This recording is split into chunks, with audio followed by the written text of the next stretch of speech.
Rede de Educação Online, que conecta pesquisadores, gestores, professores e estudantes, configurando um novo ecossistema conectivo de inovação na educação. Juntos potencializar-nos enquanto rede que pensa e constrói a educação online. Pense, problematize, proponha, invente, compartilhe, conecte, Arrion Live e venha co-criar conosco.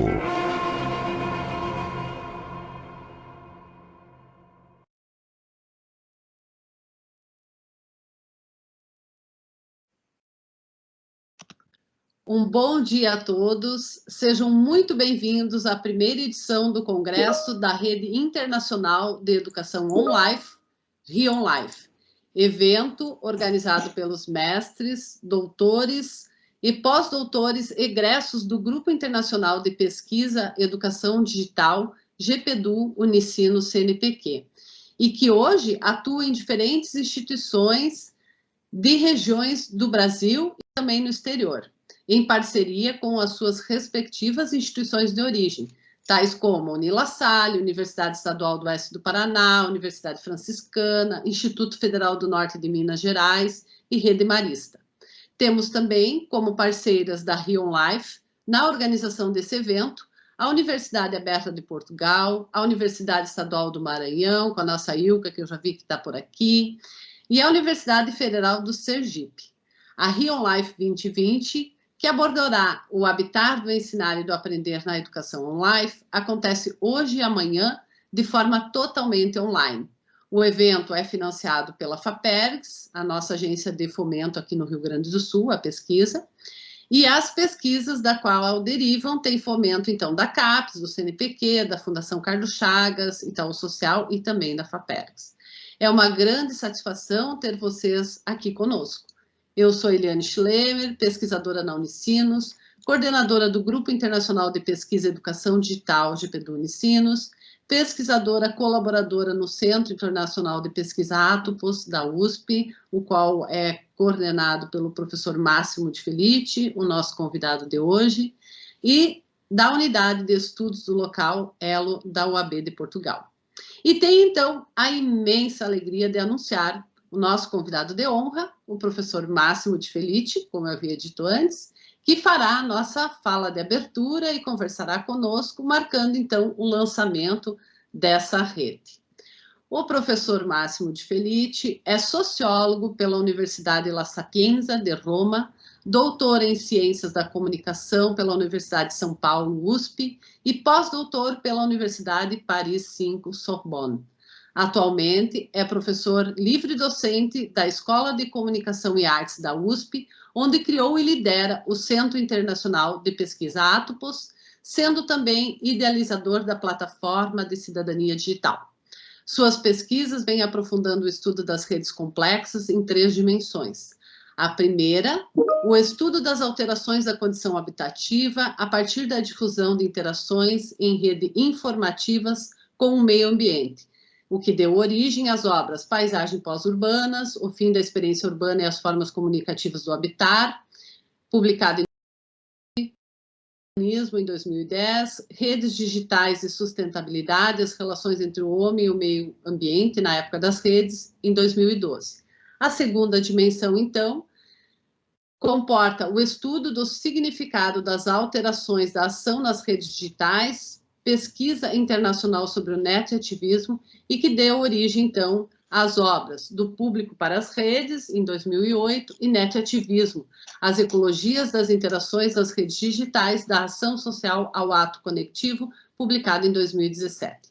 E a terceira dimensão, então, o estudo sobre o comum digital e a superação da ideia humano-técnica e indústria da comunicação. O professor Máximo é visitante na Universidade de Roma 3, na Itália, na Universidade Paul Valéry Montpellier, na França, na Universidade Lusófona, em Portugal. É fundador do Centro de Pesquisa Internacional de Teoria Social para a Sustentabilidade, na Universidade La Sapienza, e diretor científico do Instituto de Altos Estudos e Toposofia de Roma. É autor, então, de vários livros, ensaios e artigos publicados em diferentes países e línguas, entre eles Itália, França, Portugal, México e Argentina. Professor Máximo, muitíssimo obrigada por ter aceito o nosso convite. A palavra é sua. Bom dia, professora Eliane. Eu que agradeço o convite, né, e a felicidade de estar abrindo este evento Rio Life, né, e mais ainda a felicidade de compartilhar com o GPDU e com a Unisinos as minhas pesquisas e o diálogo, né, que vamos construir hoje sobre temáticas tão contemporâneas, tão inovadoras, tão desafiadoras. Eu que parabenizo a professora Eliane, o GPDU, e o Ensino pela iniciativa, né, pelos conjunto de atividades que vem promovendo e que eu venho acompanhando, e que são atividades sempre muito inovadoras, como o espírito que eu é inspirador, reputo ser uma forma, uma abordagem inspiradora para os outros pesquisadores do Brasil, porque é um espírito que põe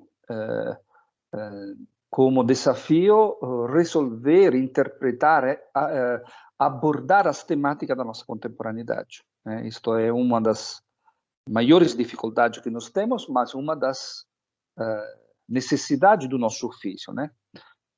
Tentar abordar as questões que a nossa época nos põe, né? E, portanto, ser sempre pronto a mudar, a aprimorar, a inovar e a se deixar desafiar pelo novo, né? O que diferencia o ofício do pesquisador é esta contínua tentativa, né, de narrar a nossa época, o mundo que a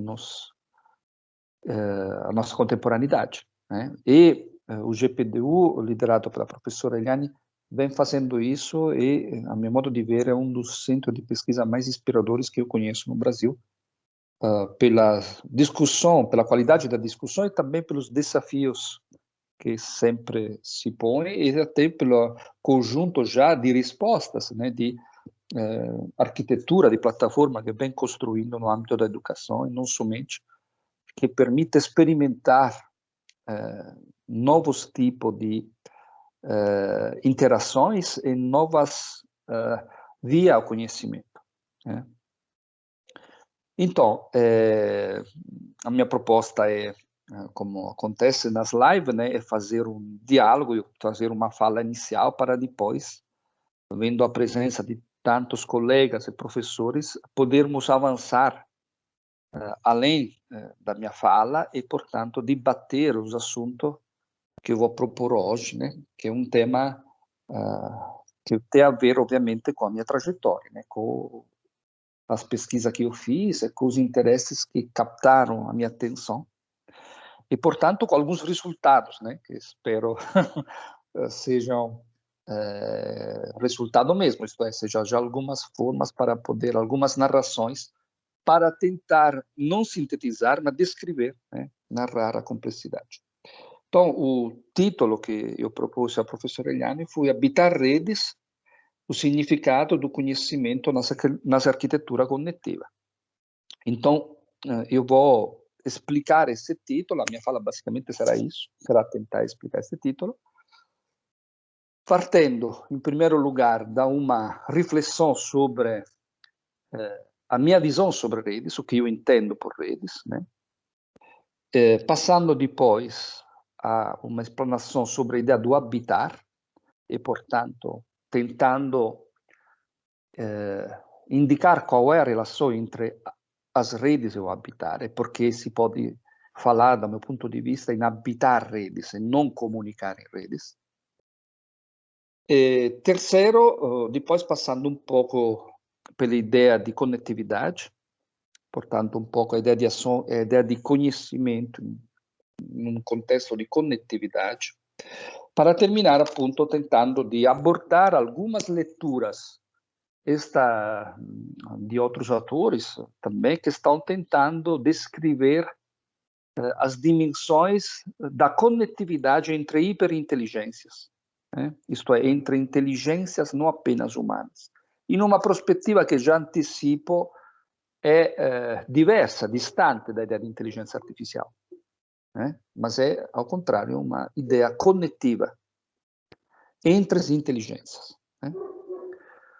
Bom, então, a minha primo ponto di partita è non ovviamente definir redes, porque, como tentarei explicar, um dos pressupostos da complexidade reticular é a indefinição. É a dimensão de um tipo de complexidade emergente, hiperconectiva, isto é, que conecta não apenas tecnologia e pessoas, mas quantidades diferentes, e que, portanto, nos desafia e nos abre o caminho para uma nova ideia de complexidade. Quando falo de complexidade, estou me referindo sobretudo à filosofia da ciência. Isto é, a ideia de complexidade que foi desenvolvida durante o século passado, da autori come Edgar Morin, como Prigogine, o próprio Popper, o Thomas Kuhn, Feyerabend, todo o discurso, penso sobretudo ao discurso da história da natureza elaborado por Feyerabend. E, portanto, sobre um debate que tem uma tradição filosófica e científica, e que tem feito, no âmbito da epistemologia e da filosofia da ciência, uma das temáticas principais, isto é, o que definimos por complexidade. E aí, obviamente, tem, como sempre, como é justo que seja, diferentes leituras possíveis. Do lado, a concepção sistêmica, que é a complexidade primária, ou a complexidade engenheirística, penso a Bartelanffy, quindi a ideia de sistema entendido como uma complexidade delimitada. O primeiro pressuposto da ideia de complexidade de Bartelanffy é que um sistema tem um perímetro. Se não há perímetro, não há sistema. Segundo, que este perímetro é composto por várias partes interagentes entre si. Esta ideia de complexidade sistêmica entra em crise com o segundo princípio da termodinâmica, entra em crise com o princípio de indefinição de Heidegger, com a física quântica, enfim, com um conjunto de transformações que, no âmbito das ciências exatas, começa a descobrir, por exemplo, a interação entre o observador e o eletro. É o caso do princípio de indeterminatezza, ou indefinição do Heisenberg. Ou quando começa a perceber, no caso do conceito de campo de Maxwell, a estrita relação entre o conceito abstrato e a empiria, a observação. O conceito de campo em Maxwell é o primeiro conceito na física que não nasce da uma observação de um fenômeno. Maxwell ipotizza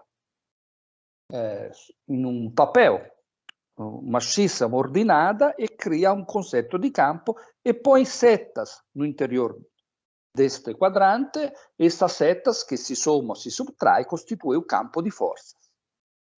A invenção abstrata desse conceito leva depois a possibilidade, na física empírica, de perceber, somar e subtrair as forças como realidades físicas reais. Então, pela primeira vez, isso foi importante no âmbito da física, Maxwell não observou um campo.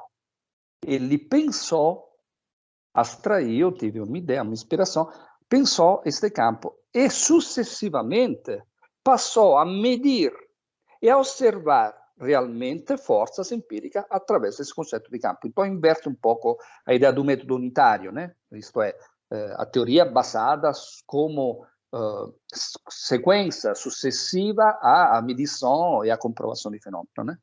E esses fenômenos se dão na física, depois, e se dá ainda mais sucessivamente em outros momentos. Então, há uma crise do método unitário nas ciências exatas. Isso acontece na primeira metade do século XX, com a geometria elíptica, com a teoria da relatividade do Einstein, enfim, em vários... a ideia de átomo de Bohr, enfim, em vários momentos, em vários campos, é comum uma a própria experiência empírica de observação mostra alguns fenômenos que não podem ser explicados a partir da tradição do método unitário e que requer uma explicação, podemos chamá-la filosófica, isto é, basada su uma ideia que não nasce direttamente da osservação, ovviamente che è ligada e che interage con osservazioni, ma che non è a conseguenza di osservazioni empiriche. Então, isto é um primeiro momento da teoria, do começo da discussão do âmbito da teoria da complexidade, que depois são levadas para frente para, sobretudo, penso no área das ciências humanas, a grande obra Le Méthodes de Edgar Morin, né, que faz um estudo detalhado comparando a complexidade social com a complexidade dos organismos vivos, né? E, portanto, a ideia de ecossistema, a ideia de recursividade, a ideia de complexidade hologramática, então, em perspectiva muito além da ideia de sistema de Barthelin.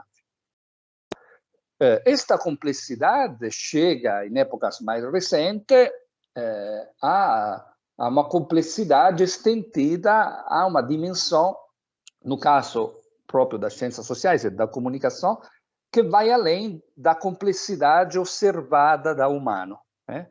Aí nós temos o estudo da cosmopolítica de Isabel Stenger, né, allieva do Prigogine, temos a obra do Latour, né, o Parlamento das Coisas, Jalot, enfim, vários autores que começam a pensar uma ideia de complexidades que não são apenas um sistema, mas, como diz explicitamente, seja Stenger, seja Latour, são redes, né?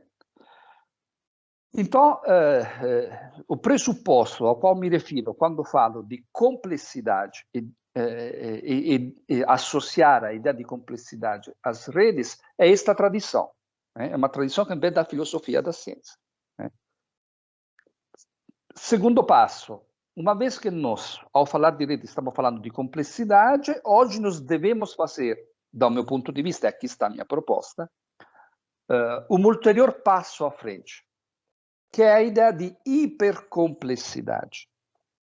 Devido ao fato que as redes complexas já interconectadas, que são as redes biológicas, as redes relacionais associativas, numa dimensão de Latour, que agrega não somente os humanos, mas também os não humanos, e, portanto, descreve um tipo de complexidade social, que é uma complexidade não mais humanocêntrica, né? Latour se inspira ao seu professor Michel, a ideia de contrato natural, né? A não centralidade do humano, etc.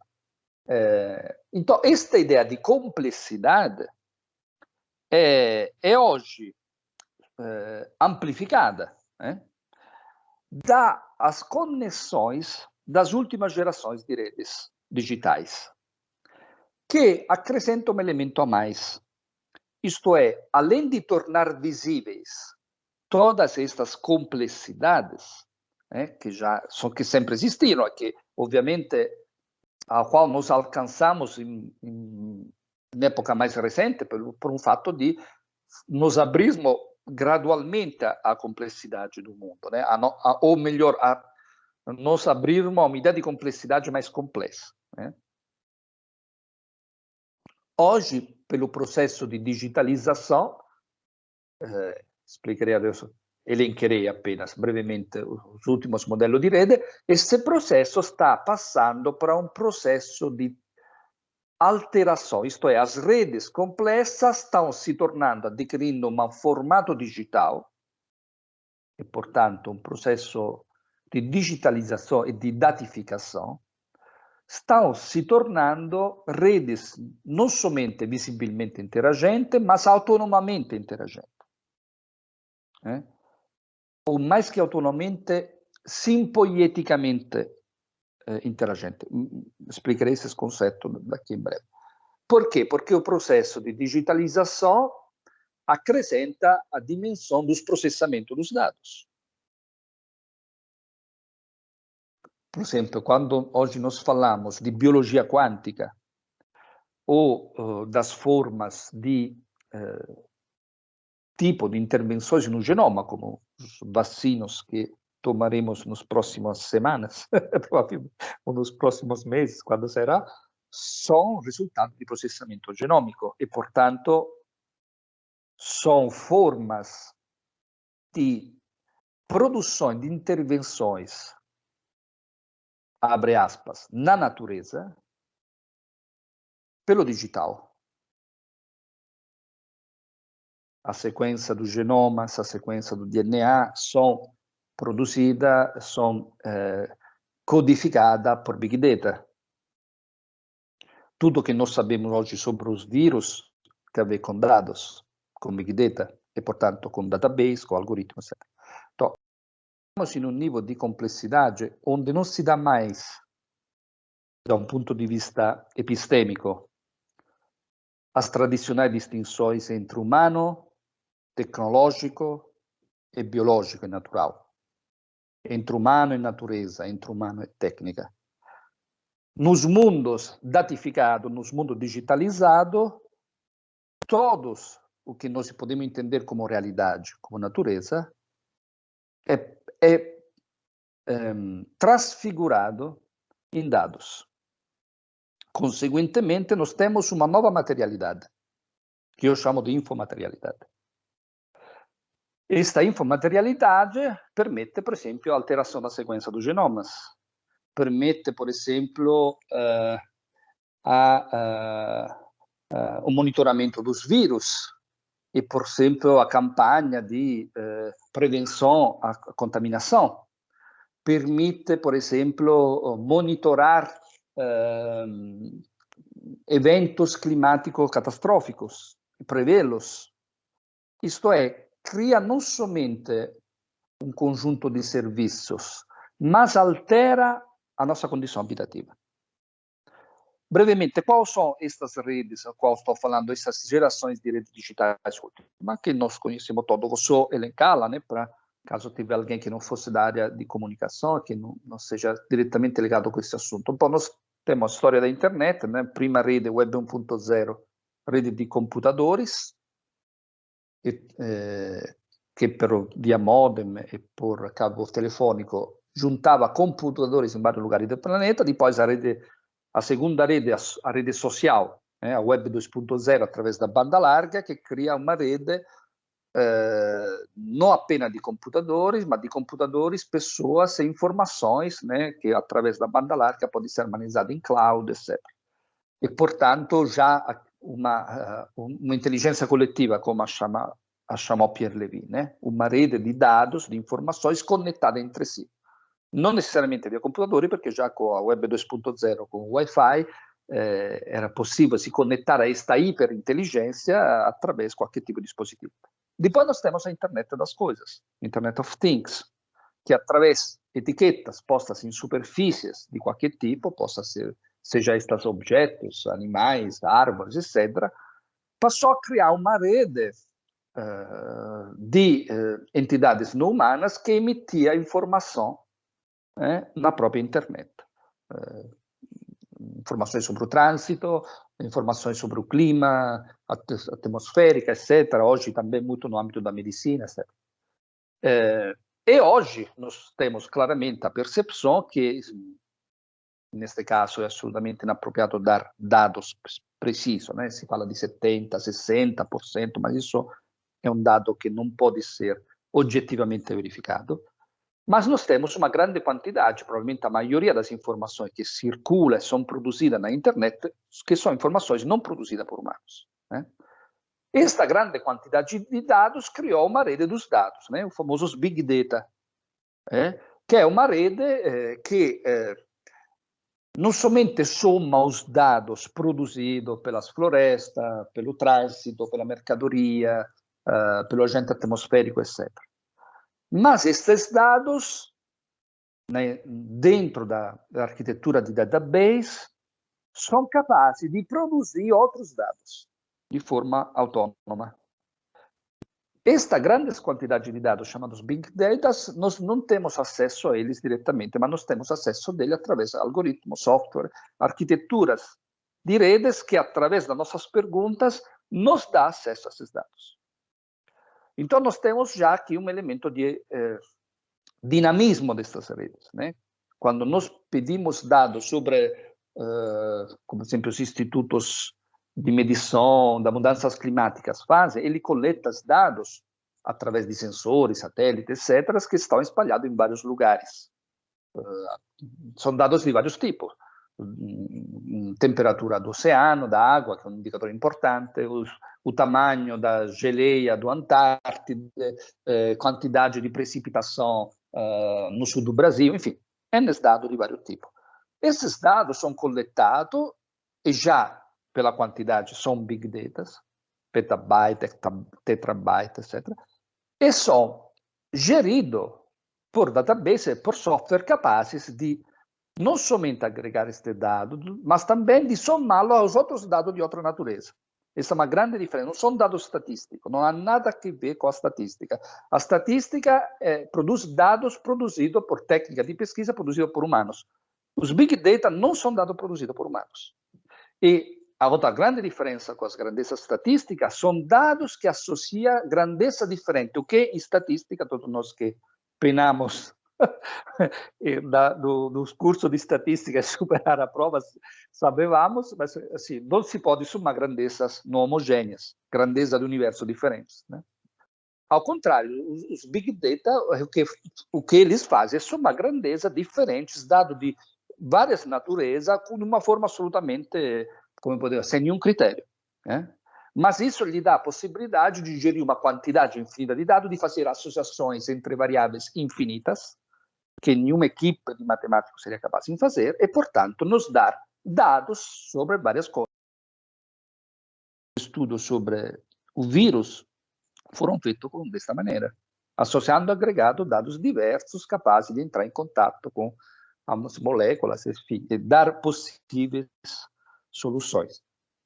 Então, aqui é um outro elemento importante. Hoje, quando nós falamos de ciência e conhecimento científico, não estamos falando apenas de conhecimento humano. E isto, provavelmente, como eu sempre digo aos meus alunos, desde Galileu, né? Porque Galileu tem acesso a um outro universo, que é o universo que hoje conhecemos, isto é, o universo dos planetas, da Lua como satélite da Terra, o universo feito de astros em movimentação, através do meio técnico, o telescópio. O universo conhecido antes do Galileu era um universo, entre aspas, natural, que era um universo escrito pela tecnologia da escrita na Bíblia, era um universo que poderia ser imaginado, observado pelos cientistas da época. Com a introdução de um instrumento técnico, Galileu descobre um outro universo, tem acesso a um outro universo. Aí, mais uma reflexão sobre o caráter não instrumental da técnica, né? E também sobre o conhecimento científico como um conhecimento não apenas humano. Aqui nós já temos uma primeira pista para a nossa reflexão sobre as formas de conhecimento conectivas, né? Ou conectadas, né? A dimensão não humana, não apenas humana do conhecimento, né? Que é uma das características, provavelmente, que hoje precisamos pensar seriamente ao pensar de escolarização, ao pensar na alfabetização, afirmar, quando nós hoje falamos em conhecimento, né? Uma vez que nós estamos conectados sempre a dados, etc.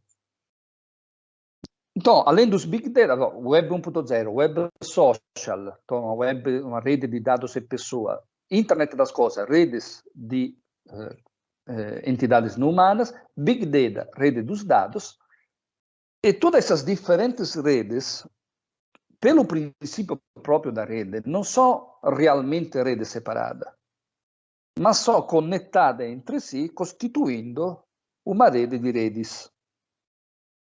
Esta rede de redes é comumente chamada The Internet of Everything, a rede de todas as coisas, que associa, conecta a rede dos dados com a rede das pessoas, com a rede das coisas, com a rede das biodiversidades, dados ecométricos, etc., dados sociométricos, enfim, todas as categorias de dados são conectados, de fato, em uma rede maior, que é uma rede das redes hipercomplexa. E esta rede é o tipo, a rede de rede é o tipo de dimensão de hipercomplexidade, né, que explicarei depois no final.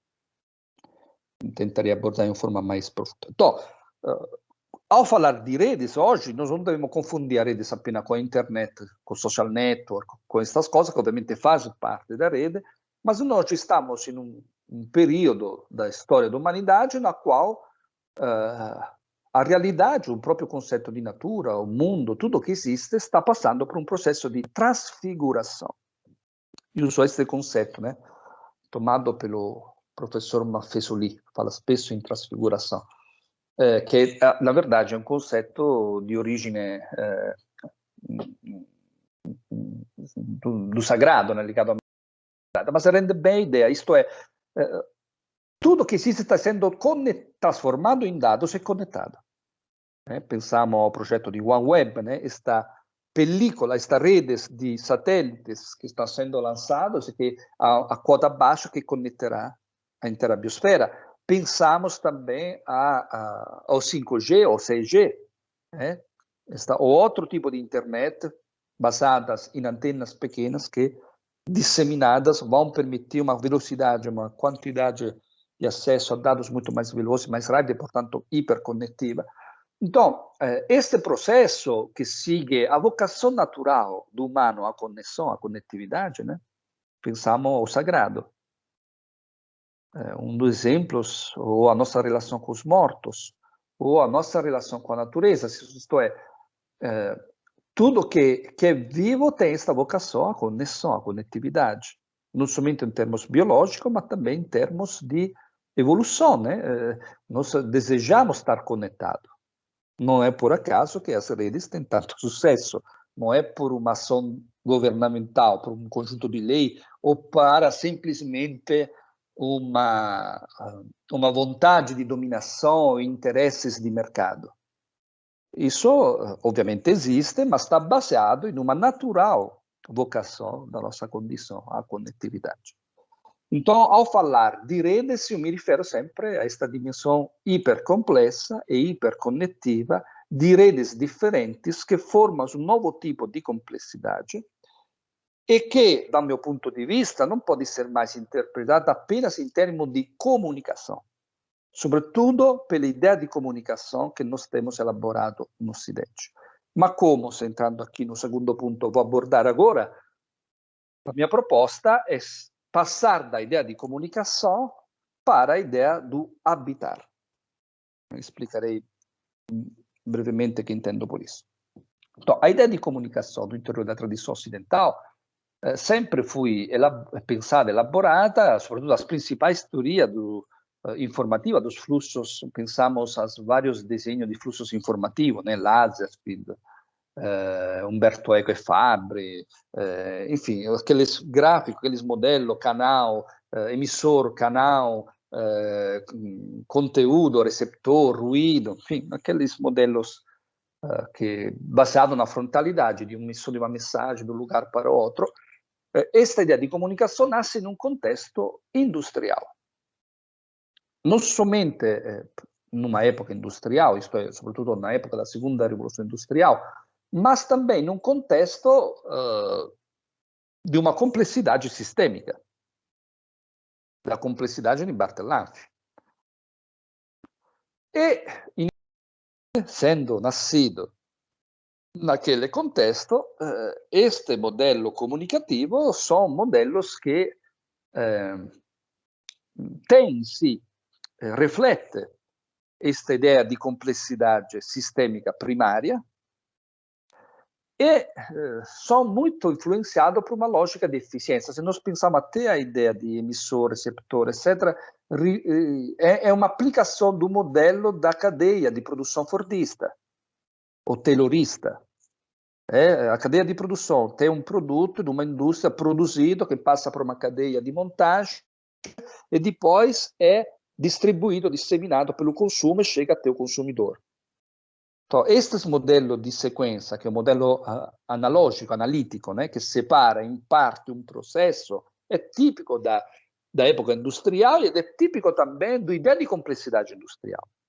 Hoje nós deveríamos recriar um modelo comunicativo, uma ideia de comunicação, em um contexto de hipercomplexidade, em um contexto de rede de redes. Qual é a ideia de comunicação de rede de redes? E aqui será provavelmente o desafio das próximas gerações de pesquisadores, se haverá ainda pesquisadores, e se haverá ainda próximas gerações, de aprimorar e de buscar narrativas capazes de dar à comunicação não mais uma definição midiática, basada na eficiência, no sinal disseminado, mas coletiva. A minha humilde, simples contribuição para abrir esta ideia de complexidade é a ideia do habitar. Isto é, substituir a ideia de comunicar, isto é, de emitir uma informação, de pensar a comunicação como uma sequência de passagem de um emissor para o receptor, como uma cadeia de produção industrial de mensagem, com a ideia do habitar. A ideia do habitar é fundamentada, sobretudo, na obra de Heidegger, um filósofo alemão, Martin Heidegger, que produz uma ideia do ser a partir da sua condição habitativa. Mas é também inspirado, obviamente, nos modelos complexos da ideia de ecologia, da ideia de ecossistema de Tansley, isto é, dos estudos biológicos que abordam uma ideia de complexidade dos organismos vivos, onde cada organismo vivo é, ao mesmo tempo, um organismo único, e, portanto, reconhecível, diferente dos demais, mas é, ao mesmo tempo, aberto. Todos os organismos vivos são o produto do seu meio ambiente, mas, ao mesmo tempo, são produtores do meio ambiente, porque, obviamente, cada organismo tem, inevitavelmente, um impacto sobre o meio ambiente. A ideia da pele, né? A ideia da alimentação, a ideia dos corais, né? O ecossistema dos corais, por exemplo, é um ecossistema onde os próprios bichinhos, os diversos moluscos que habitam, os peixes que habitam nos corais, eles encontram nos corais, nesse ecossistema dos corais, os seus alimentos, mas ao mesmo tempo ele produz esse ecossistema, não somente morrendo e se tornando depois calcare com o tempo, portanto, corais, mas também pela própria dança, pelas próprias interações. Então, esses dois elementos, a dimensão da complexidade recursiva ou interagente dos organismos vivos e a ideia do habitar em Heidegger, me levou a pensar, sobretudo no livro Paisagens Post-Urbanas, esta ideia de um tipo de comunicação que, mais que uma comunicação, é uma forma comunicativa do habitar. O que entendia o Heidegger com habitar? Heidegger com habitar entendia a condição do ser. O Heidegger, junto a Nietzsche, são os dois filósofos que tentaram superar a episteme ocidental, portanto, a metafísica, a linguagem do Ocidente, a linguagem da filosofia ocidental. São considerados filósofos transgressores, por excelência, contra o pensamento ocidental, que insurge contra o pensamento ocidental. Em Heidegger, o ser, obviamente, há uma infinidade de leituras sobre o pensamento de Heidegger. A crítica, como acontece em todos os autores, em todos os grandes autores, é sempre dividida, em escolas, em endereço, e obviamente isso é muito complexo. Mas, a partir de uma linha que faz capo de crítica, que é ligada mais a Levinas, a Bateman, a Local Sasti e outros autores, é possível definir o caminho que o Heidegger propõe, o estudo a trajetória do Heidegger, como uma tentativa de buscar uma concepção não metafísica, nem ontológica do ser. O que significa? Para Heidegger, o ser era definido pela tradição filosófica ocidental, da Parmênide, passando por Platão até o pensamento medieval, era sempre definido como entidade pura, como algo metafísico, appunto, não ligado à observação, não ligado ao sentido, e, portanto, como um conceito abstrato. E, portanto, como uma essência imutável. Mas observa o Heidegger, assim fazendo, a filosofia ocidental nos dá uma ideia do ser como uma entidade atemporal e, portanto, não sujeita a mudança e, portanto, morta. Tira ao ser a sua dimensão principal, que é a dimensão histórica, a dimensão da mudança. Tudo que é muda, tudo que é vivo e também tudo que não é vivo, inorgânico, tudo que existe é sujeito a uma temporalidade. Então, a tentativa do Heidegger é tentar di descrevere e di dizer, è un problema che Heidegger levanta in toda a sua produção, sobretudo por Gianni Vattimo, é esta ideia, esta tentativa de construir uma linguagem capaz de narrar esta dimensão não metafísica do ser, esta dimensão não ontológica, isto é, não definitiva do ser. E ele chega na sua produção final a abraçar a poesia di Hölderlin e, portanto, di come dire, silenciare a razão e abrir a uma dimensão poética para narrar e, portanto, a uma missão quase de não sucesso dessa sua operação. É uma forma parecida ao que Kant dizia de silenciar a razão, né? De chegar a uma compreensão que não passa apenas por uma lógica racional, mas que é mais profunda. Chegando a essa conclusão, Heidegger, no percurso do suo, lega o ser à condição habitativa. Que significa? Diz Heidegger, o ser para ser é sempre um ser que apoia em cima de uma terra, que está embaixo de um céu, perto dos divinos e ao lado dos mortais. Estes quatro elementos que Heidegger define como a quadrúplice constelação constituem o ser. Isto é, não há ser sem céu, sem terra, sem divinos, sem mortais. E toda vez que o ser, isto é, que uma essência dinâmica, vamos chamar assim, porque por Heidegger o ser não há uma essência, não há uma ontologia assoluta, ma uma ontologia relacional, e portanto uma ontologia dinâmica che è ovviamente un ossimoro, a palavra ontologia dinâmica. Nesta ontologia dinâmica, toda vez que há uma existência e uma percepção verídica do ser, se riconetta esta quadruplice constelação. Portanto, o ser, hoje diremos, era in Heidegger uma rede, mas podemos dizê-lo também como um ecossistema composto por céu, terra, divinos e mortais. Né? Tem vários exemplos, a jarra, enfim, o Heidegger faz vários exemplos sobre isso. Quem estiver interessado pode encontrar no meu livro Paisagem Pós-Urbana, o fim da experiência urbana, as formas comunicadas do habitar, uma análise aprofundada sobre a interpretação do habitar do Heidegger numa perspectiva não comunicativa, né? Mas numa perspectiva de uma... Então, por que é importante pensar o habitar? E qual é a relação entre esta ideia do ser, da condição habitativa do Heidegger, com a hipercomplexidade das redes? Bom, o pressuposto é que hoje, em qualquer contexto comunicativo nós estamos, nos conectamos, seja esta uma plataforma, seja esta uma rede social, seja, enfim, qualquer tipo de interação em rede, nós passamos a poderla atuar, efetivar, e, portanto, nós passamos a poder interagir somente enquanto passamos a habitar esta rede. A única forma que eu tenho para interagir numa plataforma é eu passar a habitá-la. A única forma que eu tenho para interagir, me comunicar em uma rede social é eu ingressar nesta rede e, portanto, passar a habitá-la. Onde habitar significa exatamente o que os moluscos, os peixinhos fazem no ecossistema dos corais. Eu recebo deste ecossistema, desta plataformas, limite ao meu agir, ou melhor, uma forma formante do meu agir. Essa plataforma vai me permitir, por exemplo, ter um avatar, ou não. Vai me permitir postar vídeos, além que texto e fala, ou não. Então, a plataforma, vamos dizer assim, forma o meu interagir, mas, ao mesmo tempo, eu, com o meu interagir, posso modificar a plataforma. No caso de software aberto, ainda mais, posso modificar até a própria arquitetura.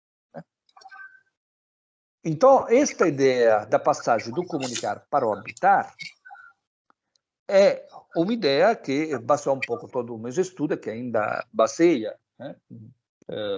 Também ao falar de plataformas de processo deliberatório de massa, né? No meu último livro, A Cidadania Digital, que está para sair no Brasil, eu descrevo algumas plataformas em experimentação na Europa de processos decisionais, de construção de leis, de participação coletiva de populações do tamanho de um país. Então, essas plataformas são determina a sua ecologia, o seu ecossistema, e, portanto, determina uma condição habitativa, mas, ao mesmo tempo, para ser lugar de debate, de discussão deliberativa, são também o produto do que os seres que habitam produzem, entendendo por seres que habitam não apenas os humanos, mas também o tipo de software utilizado, o tipo de design, algoritmo, etc. Então, explicado brevemente o que entendo por esta passagem do comunicar por habitar, portanto, por redes hipercomplexas por habitar, entramos já na dimensão do que podemos, a partir desta premissa, descrever como conhecimento em arquitetura cognitiva. Já muitos acham que foi já dito em parte, não? Mas vamos pensar melhor o que é uma arquitetura digital, o que é uma arquitetura digital de interação. Então, não temos uma bibliografia clara sobre isso. Sobre plataforma, temos já vários textos, vários autores, não? De plataformas sociais, assim, que é um texto que está sendo mais utilizado no mundo, mas, enfim, existem vários outros textos que estão analisando as plataformas, mas de um ponto de vista sociológico, né? E, portanto, as definições são todas muito nesta dimensão de agregação social e de sentido, significado econômico, né? Basic, sobretudo, né? Mas não temos uma bibliografia já, um conceito claro sobre o que podemos entender por arquitetura digital, ou por plataforma de interação, ou por uma blockchain, etc. Portanto, não devemos partir de conhecer que nem as ciências sociais, nem menos ainda a área de comunicação, produziram, não tiveram tempo, ou talvez não tiveram até paradigmas idôneos, para produzir já uma literatura que nos norteie, que pelo menos nos dê uma, não digo certeza, porque na ciência é bom não ter certeza. Aliás, a ciência nasce da incerteza, né? A ciência não produz verdade. A ciência produz narrativas baseadas em verificações empíricas, em comprovações testadas, mas em um determinado momento histórico e tecnológico. Ao mudar o momento histórico e tecnológico, como demonstra muito bem Thomas Kuhn na teoria dos paradigmas, a ciência modifica. Que sempre aconteceu isso, não apenas aprimora, mas em algum caso mesmo muda de paradigma, né? A teoria dos paradigmas, etc. Portanto, assim, como nós podemos, não digo, mas narrar esta dimensão das arquiteturas de interação e das plataformas? Então, a primeira coisa a dizer que uma plataforma, uma arquitetura digital de interação, não é uma mídia. Não é um instrumento que está na nossa frente e que nós podemos utilizar para determinados fins. Aqui toda a crítica à ideia de técnica que o Martin Heidegger faz, cabe tudo. Acabou de sair um livro que em uma coleção que estou coordenando junto com o professor Eli Borges e com Antonio Raffaele, que é um professor francês, cujo título da coleção é Clássico para a Comunicação. Os primeiros 3 volumes foram lançados agora, um sobre a obra de Peirce, apresentado pela professora Lúcia Santella, um outro sobre Marshall McLuhan, apresentado pelo professor Derry de Kerkhove, e um ensaio sobre a técnica, apresentado por mim. Nesta introdução a este ensaio sobre a técnica do Heidegger, eu faço esse contraponto. Tudo que o Heidegger diz sobre a técnica se aplica hoje à ideia de mídia. Isto é, Heidegger recusa a ideia ocidental de técnica. Quando comumente vocês terão ouvido que o Heidegger é o inimigo da técnica, o Heidegger diz que a técnica é algo perigoso, etc. Heidegger está se referindo à ideia ocidental de técnica. E com certeza, com razão, acho de forma muito atual até, a ideia de pensar que a técnica é um instrumento é extremamente perigosa. É o que ele diz a ideia de técnica da bomba atômica. Mas a ideia que Heidegger propõe no próprio ensaio sobre a técnica é a ideia do desvelamento, a ideia de técnica como possibilidade, como criatividade, como criação, etc. Então, a plataforma não é uma mídia. Uma arquitetura de interação digital não é uma mídia. Mas é, sim, provavelmente, uma ecologia, um ecossistema, no interior da qual passamos a habitar. E aqui nos ajuda mais as ciências biológicas que as ciências sociais. A minha opção, pelo menos, é esta. Porque se nós analisamos a definição de ecossistema do Tasley, se nós analisamos a ideia de ecologia, né, desenvolver as ciências biológicas, nós encontramos descrições perfeitas, muito específicas. No livro que foi citado antes, Rede Digital e Sustentabilidade, que escrevi junto ao professor Leandro Iannasi e à professora Juliana Cutolo, tem algumas partes onde se descreve, nós li tentamos, obviamente eram já alguns anos atrás, né, ainda não tinha as plataformas, mas nós tentamos analisar uma tipologia de relação entre arquiteturas digitais e meio ambiente, né? E aí nos inspiramos na ideia de ecossistema de Tasley. E em alguns momentos, algumas descrições que vocês encontrarão lá, de descrição, por exemplo, da lagoa que Tasley faz de um ecossistema, só mudaram numa lagoa com plataforma hoje, são absolutamente idôneas. Porque mostra esta hipercomplexidade na qual todo o meio ambiente influencia e determina a vida de que é parte daquele meio ambiente, mas também de como o indivíduo que habita aquele meio ambiente tem um papel na modificação daquele meio ambiente. Esta recursividade, né? Ou, mais ainda, esta hologramaticidade, o princípio hologramático, que é uma das grandes elementos para compor a ideia de hipercomplexidade. Pelo princípio, na lógica sistêmica, portanto, numa definição de complexidade anterior, complexidade industrial, a soma das partes que constituem o sistema é inferior à totalidade, o motor de um carro, né? As distintas partes somadas são inferior à totalidade do motor. No princípio hologramático, não há estas distinções entre parte e totalidade. Por quê? Toda a totalidade é compreendida em cada uma das partes, que é o princípio dos organismos vivos.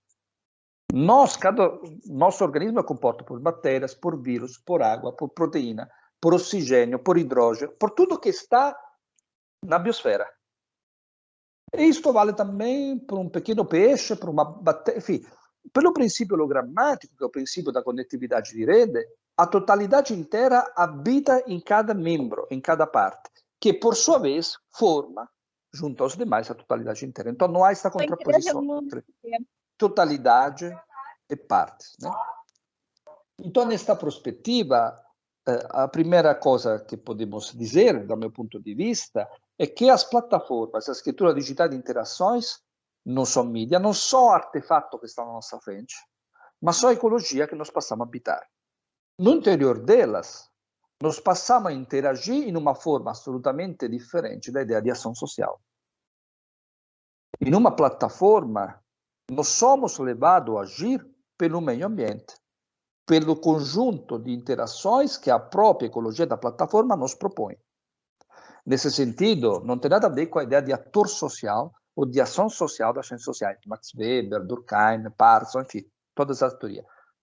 O sujeito ator em uma plataforma são diversos. Todos, aliás, o elemento. O algoritmo, o design,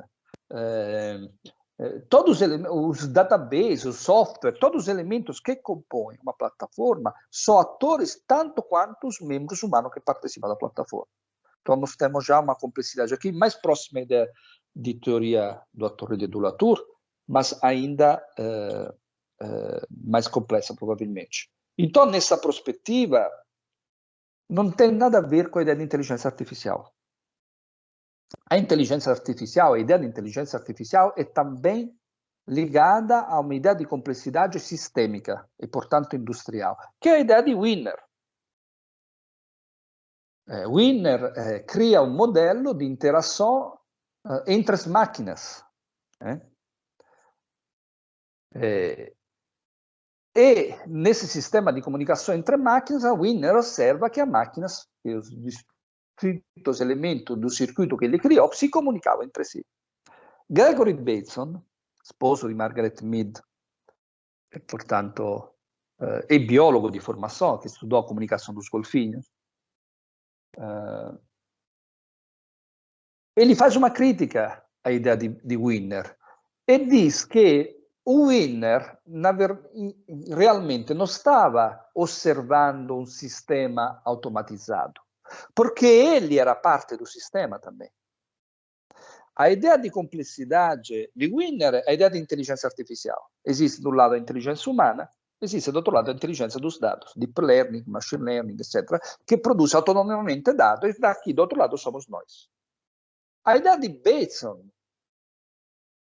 é a ideia de um tipo de complexidade cognitiva, ecológica, ecossistêmica, no qual os dados nos produzem e nós, em parte, podemos também interagir com os dados, porque os dados vão responder às perguntas que nós vamos fazer. Toda a dimensão da centralidade das perguntas na lógica dos Big Data é exatamente isso. Existe uma infinidade de dados. A maioria deles nós jamais teremos acesso.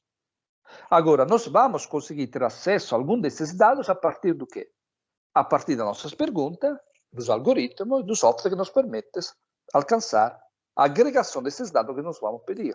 Então, a dimensão da conectividade hoje é uma dimensão de um tipo de complexidade onde a nossa própria dimensão material, penso a nossa dimensão orgânica, biológica, mas penso também a dimensão da biodiversidade ou a dimensão da matéria, é hoje também alterada pelos dados.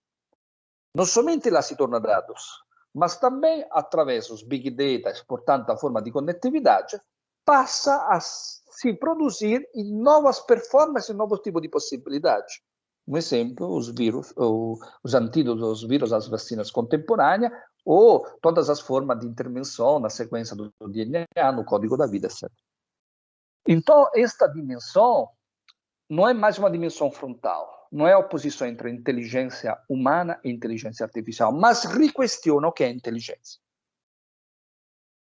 E o primeiro ponto de partida é hoje atribuir à ideia de inteligência uma não definição, mas uma descrição que não limite esta à concepção hierárquica, né, da inteligência humana, como modelo único. Nós hoje temos a possibilidade de perceber, de descobrir e de interagir com diversos tipos de outras inteligências. Entre elas, a inteligência, appunto, dos dados, mas não nesta perspectiva de dualidade, né, de frontalidade. Tem a inteligência humana, depois tem a inteligência dos dados, tem a inteligência do clima, tem a inteligência das plantas, tem N outras. Não, a ideia é que esta diversas formas de inteligência, exatamente como a rede de redes, nos conecta, estão conectadas a nós, nós estamos conectados a ela, e a possibilidade de interação com ela é que vai a determinar a qualidade da transformação da nossa espécie. Então, a dimensão conectiva hoje, ou hiperconectiva, é hoje uma definição, uma abordagem extremamente interessante, porque dá a dimensão, por exemplo, do conhecimento, da formação em plataforma, em uma arquitetura digitais complexas, uma dimensão de um tipo de conhecimento diverso daquele produzido pela tecnologia da tipografia, porque voltamos a dizer que a própria escola não é um conhecimento apenas humano, nunca existiu um conhecimento apenas humano. A escola é um conhecimento baseado na tipografia, baseado na escrita, portanto, em uma tecnologia que produz texto, que produz livro, que nós lemos e através do qual nós acessamos o conhecimento. Não há uma formação, uma pedagogia humana. Isso é uma invenção da polis grega, é uma invenção e que hoje é um grande limite. É um grande limite porque esta invenção que separa o homem da tradição judaico-cristã e também da tradição da polis, do pensamento ocidental, separa o homem, o põe em cima de um pedestal como o único ser inteligente num mundo de coisas inanimadas, de animais, vegetais e mundo de geológico, de pedras e coisas, é exatamente o que nos levou à crise climática, exatamente o que nos levou à beira da extinção como espécie. Nós hoje somos chamados a pensar que existe uma inteligência da floresta, que existe uma inteligência do clima, que existe uma inteligência das biodiversidades, dentro da qual nós estamos inseridos. Ou, como diria Lovelock, que existe uma inteligência di Gaia, uma hiperinteligência di Gaia. Esse organismo vivo que compõe a biosfera, que é uma rede di rede hipercomplexa e se comporta como todos os organismos vivos.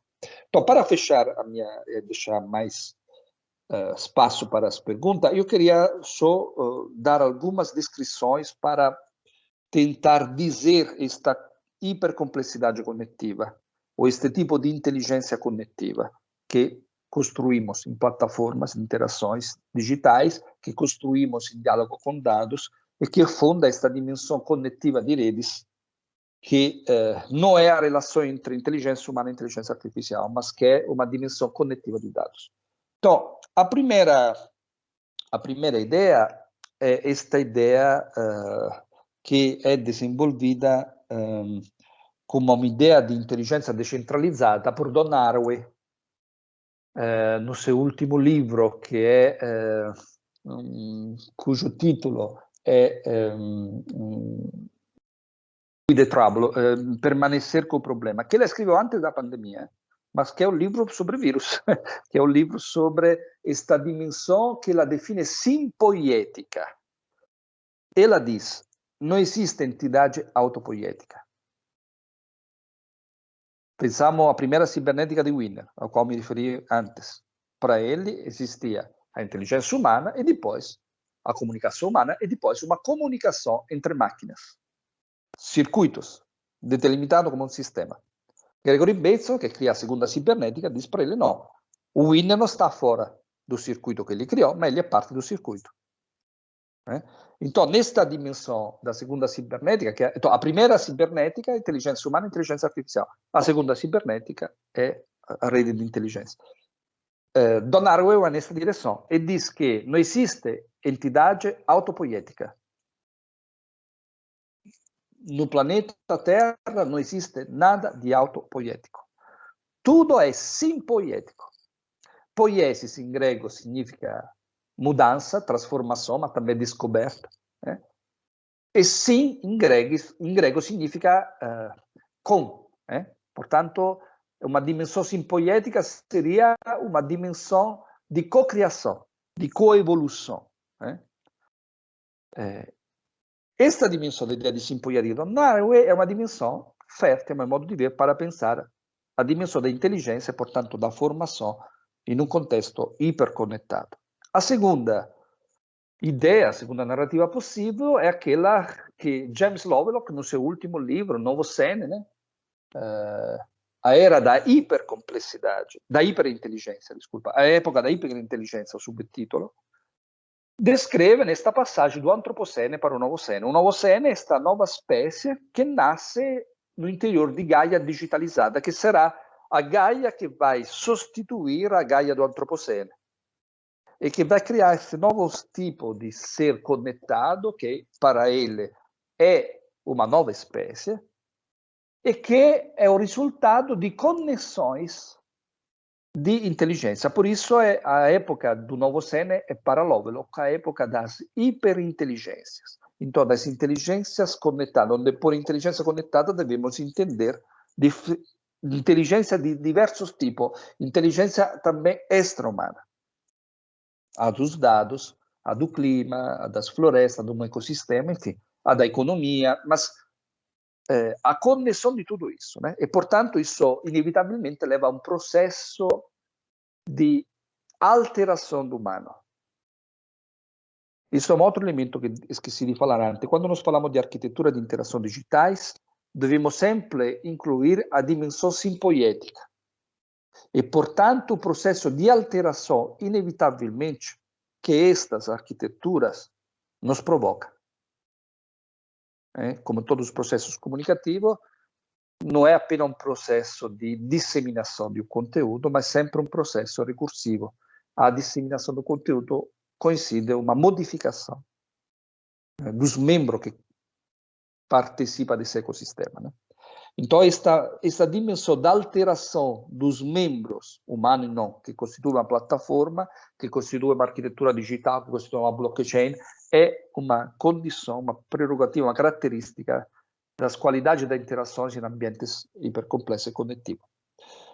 Então, além da ideia de Dona Arábia da Simpoiese, além da ideia do Lovelock da hiperinteligências, nós temos, enfim, uma definição da ideia de inteligência das plantas, construída, elaborada por Stefano Mancuso, neste texto, que é um best-seller já mundial, que foi traduzido também no Brasil, Plant Revolution, no qual ele descreve as inteligências das plantas. Mancuso criou uma nova linha. Mancuso é um professor da Universidade de Firenze que criou um novo campo que se chama de estudo, que se chama neurobiovegetativo, isto é, este campo estuda as inteligências das plantas.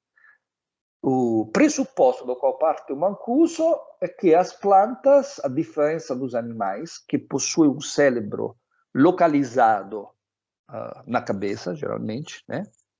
E que, portanto, é um sistema de concentração de informações e de distribuição de comando. Mancuso diz que todas as invenções humanas reproduzem esse modelo. Há uma centralização, um cérebro, e depois esse cérebro dissemina informações e comando às diferentes partes descentralizadas. São assim as escolas, as indústrias, enfim, todas as organizações, os governos, todas as organizações inventadas pelo humano, diz Mancuso. As plantas têm um outro tipo de inteligência. Esta inteligência não está ubicada em um centro. Ela é distribuída em cada ponto do corpo da planta, isto é, em cada ramo, no tronco, no ramo, nas raízes, mas também na folha, nas flores, nos frutos. É como se essa inteligência tivesse uma disseminação neuronal em cada ponto da planta. Isto comporta o quê? Comporta que as plantas, além de ser muito mais longevas que os animais, elas conseguem obter o próprio sustento, a energia necessária para viver, sem se mexer, maximizando a energia solar e os benefícios do meio ambiente, ao contrário dos animais que, para se manter vivo e, portanto, ter acesso aos recursos necessários para a sua sobrevivência, deve se mexer muito, gastar muita energia e, portanto, ter uma duração de vida muito menor.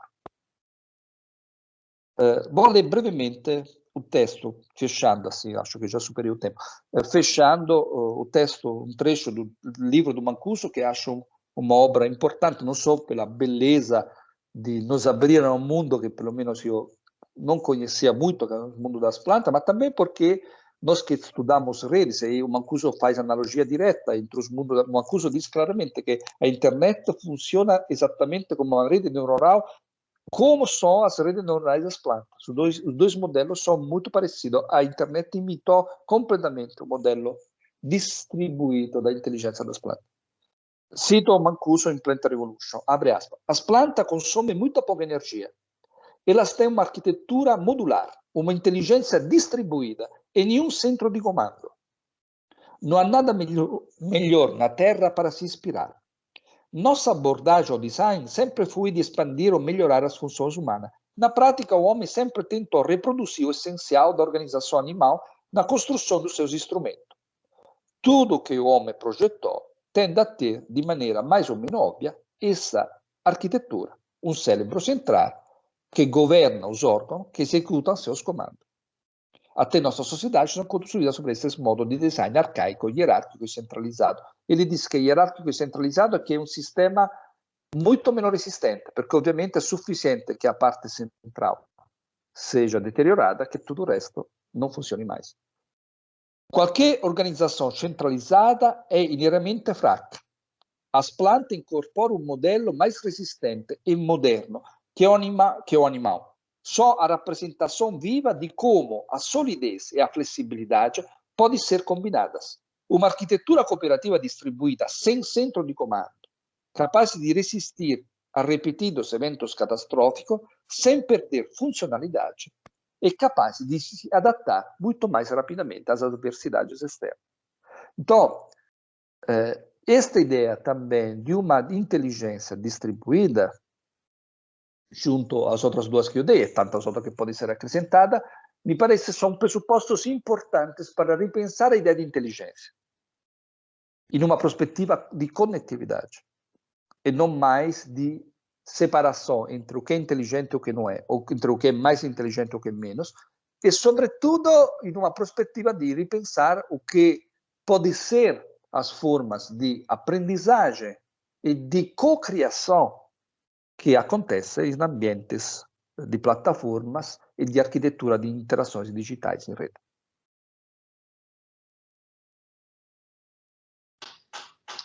Obrigada, professor Máximo, como sempre, né? Muitos elementos para a gente pensar, principalmente aqui no campo da educação, né? Que é onde a gente se localiza.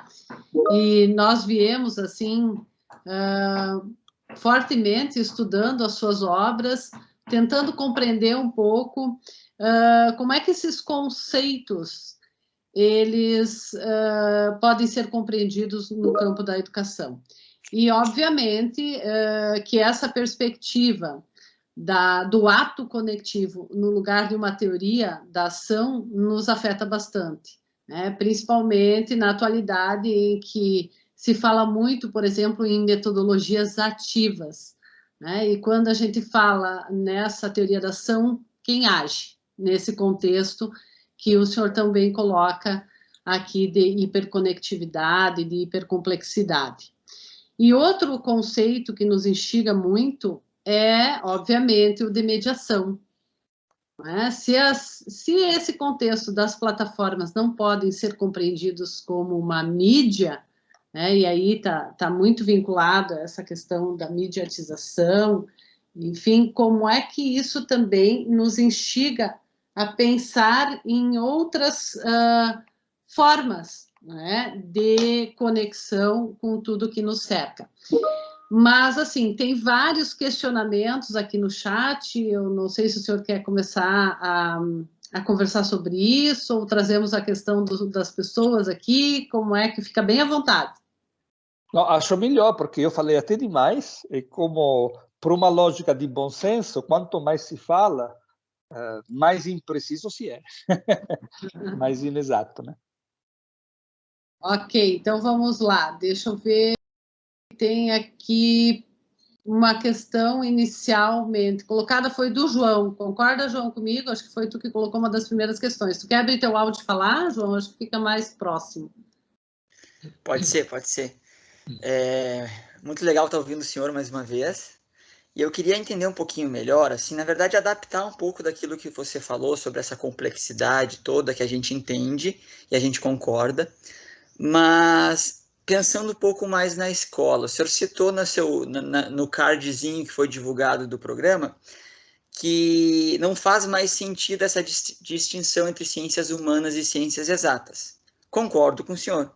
Mas quando a gente se aproxima para a escola, faz sentido essa escola que nós temos? E se não faz sentido essa escola, que tipo de que mudança está surgindo com essa complexidade também nos processos educativos? Bom,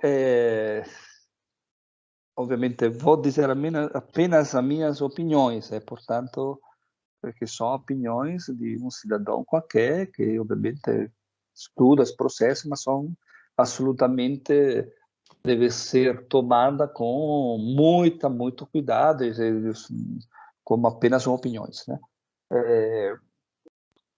Agora, óbvio que a escola não é adequada, né? Mas isso é por um fato, como podemos dizer, natural, né?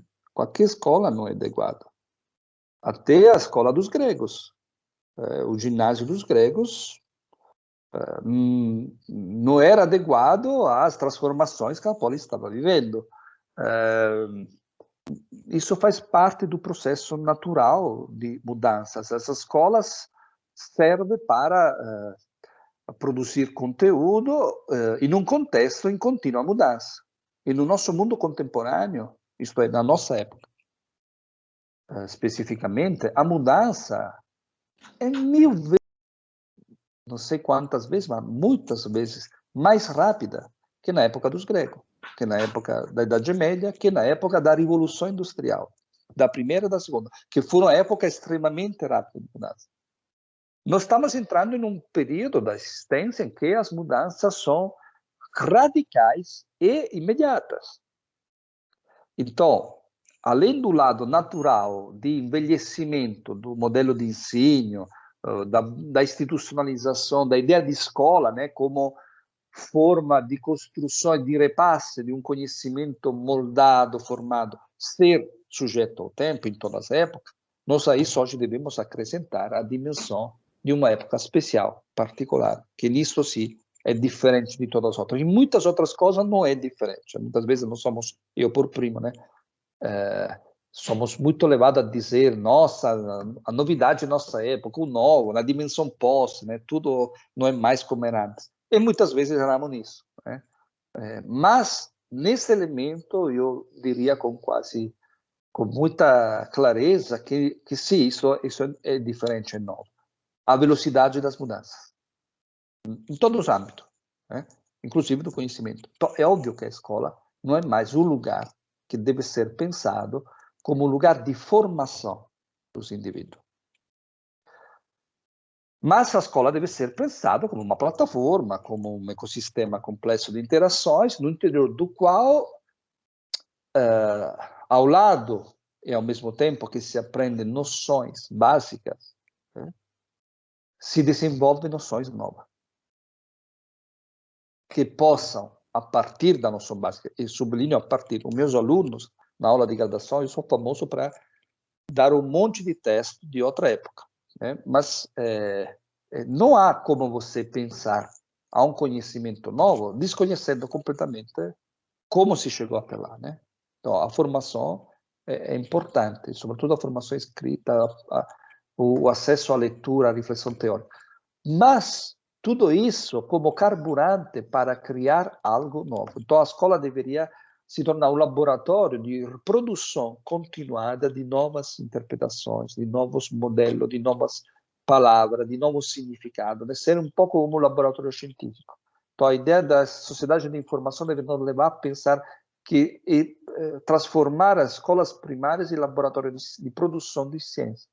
Ciência no sentido pleno, ciência de transformação, de inovação. E, portanto, dar também à dimensão do conhecimento não mais aquela concepção pedagógica, segundo a qual o maestro, o professor, o acadêmico, o ancião, o adulto, transfere para os jovens o seu conhecimento.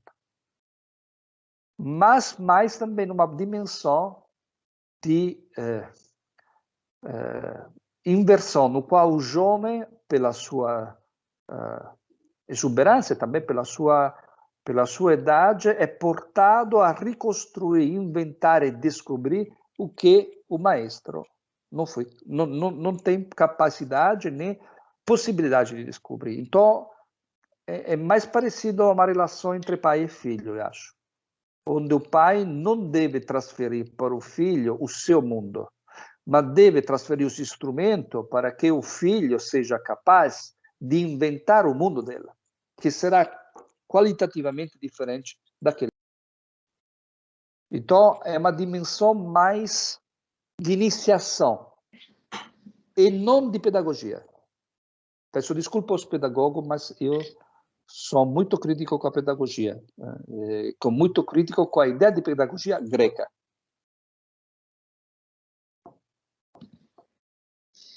A melhor resposta é não responder às perguntas. Isso estamos dialogando. Obviamente, são questões muito profundas e cada um de nós encontrará na sua jornada respostas. Com certeza, professor Máximo. Joãozinho, tranquilo? Ok? Então, quando o senhor falou da questão da pedagogia, né, eu me lembrei do Seymour Papert, que foi um grande pesquisador sul-africano no MIT, e que ele dizia que a gente precisava de uma palavra também para referir a arte do aprender. E na época, lá no final da década de 60, ele sugeria matética, em contraposição à pedagogia. Mas hoje a área da pedagogia, e aqui certamente tem várias pedagogas, né, podem me ajudar nisso, porque eu de formação não sou pedagoga, ela tem se diferenciado muito, né? Hoje se fala em pedagogias, e essa perspectiva que o senhor muito bem coloca, né, da escola enquanto um laboratório de produção da ciência, acho que é um pouco aquilo que a gente pôde ver nesses 2 dias no WLC, né? O quanto que as crianças também, hoje em dia, através de uma outra pedagogia, de uma abertura, que não vou dizer que são todos os professores, mas muitos já estão tendo, principalmente também em função desse acontecimento, né, que foi na nossa vida o Covid. Esses professores também estão se dando conta, né, dessas questões, dessa necessidade de ajudar os alunos a refletir sobre quais são as problematizações do tempo presente e como as diferentes áreas do conhecimento podem contribuir para isso, né? No lugar de primeiro ser transmitido uma informação que pouco significado acaba tendo para eles, né? E aí achar que depois eles vão, a partir disso, conseguir articular. Então, a gente viu que, em função da crise, né, professor Máximo, teve 2 movimentos, assim, que a gente pôde acompanhar. Um deles mais em função das escolas privadas, né, tanto escola de educação básica quanto universidade, que rapidamente se organizaram e continuaram desenvolvendo seus processos de ensino e aprendizagem, fazendo transposição, né, daquilo que a gente sabia fazer no presencial. Então, aulas síncronas, vídeos gravados, enfim. E as escolas públicas, muito em função também de uma limitação de acesso tanto às tecnologias digitais quanto à conexão em rede, os professores acabaram se unindo no sentido, bom, como é que a gente pode fazer, o que é possível, quem tem dispositivo técnico, dispositivo móvel, que é o que mais as crianças e adolescentes têm na mão, né, o celular, o smartphone, e como é que a gente vai trabalhar com eles? E acabaram desenvolvendo projetos em torno, bom, o que está acontecendo nesse momento, por que vocês não estão voltando, a questão da evasão, e onde diferentes professores, né, diferentes áreas do conhecimento foram articuladas nessa problemática que veio muito deles também. Então, a gente vê um movimento interessante que, por outro lado, agora, com esse período que se fala pós-pandêmico, mas a gente ainda está na pandemia, mas é esse meio retorno, vai e volta das escolas, abre escola, fecha a escola, né? A gente está nesse movimento. Tem surgido aí os professores, os alunos que podem estar no presencial físico estão, e tu tem ali uma câmera, então, que vai filmar o que acontece ali para os alunos que estão em casa. E a gente volta aquele modelinho, aula de português, sai o professor de português, entra matemática, sai matemática, entra geografia e história, e assim vai indo. Então, me parece que um avanço que a gente teve, muito provocado por uma crise que fez com que os professores se reconhecessem como legítimo entre as diferentes áreas para compor no sentido de que o aluno, a partir das problematizações desse tempo, pudesse ter aquele contexto como um laboratório de produção de conhecimento, né, pode agora voltar nessa lógica disciplinar, né, de disciplinas da escola. Então, isso é algo que nos preocupa, né, e tem surgido aí um tal do modelo Hybrid Flex, que na verdade é isso, né? Ou seja, volta ao sistema normal, presencial, com uma câmera que transmite para quem está presente. Eu acho que tem muito que a gente refletir e contrapor algumas coisas que estão surgindo por aí. Eu acho que essa questão do João, ela traz essa abertura para a gente pensar sobre isso. Bom, temos mais uma questão aqui do Leandro, professor Máximo. Leandro, tu está conosco ainda? Quer falar por voz? Estou sim. É uma honra sempre, né, ouvir. Obrigado pela oportunidade de estar aqui nesse evento. Professor Máximo, muito obrigado pela sua fala, muito importante. Eu já te escutei bastante, né, como orientando, como aluno, mas é um prazer muito grande estar te ouvindo aqui. nesse debate tão importante, né? A pergunta que eu coloquei, professor, é em relação à percepção que a gente tem aqui ocidental sobre a educação tradicional, num sentido que me parece muito antropocêntrica. Você chegou já a responder, de certa parte, que precisa ter essa mudança de entender que ela não é uma passagem de conhecimento para humanos, mas é uma conexão, né? Mas só para tentar, então, provocar e chegar a possibilidades, né, no nosso dia a dia como professor, o que seria, então, essa nova educação nessa abordagem dessa complexidade habitativa, né? Como fazer que a gente deixe de se preocupar somente com o nosso eu, né? Eu humano, eu egocêntrico, mas que a gente consiga enxergar processos de conexão com a natureza, com a rede, com a tecnologia e com todos os outros agentes que fazem parte desse complexo reticular. Então, de certa forma, é um pouco do qual é a função hoje da educação. Bom, agradeço ao professor Leandro. Para quem não sabe, Leandro é parte de todo esse processo, né? Muitas das minhas teorias dos estudos fiz não somente a publicação e a pesquisa de sustentabilidade, mas há anos, não somente quando ele era me orientando, mas também antes e depois, dentro do Atmos, fui um dos grandes interlocutores, portanto, por uma lógica de rede, ele também é coautor de todo esse percurso e muitas das coisas que ele diz, tem uma formação que vai da arquitetura, chega à engenharia, passa pela comunicação, muito das sugestões, dos diálogos com ele foram determinantes, né? Como também com muitos outros pesquisadores do Atmos, né? Eu sempre digo que a lógica da rede, também o conhecimento é uma comunidade, né? Ninguém consegue sozinho ou elabora algo sozinho. Então, deixo público aqui a nossa parceria, né? Que sei que vai continuar e que é sempre muito estimuladora.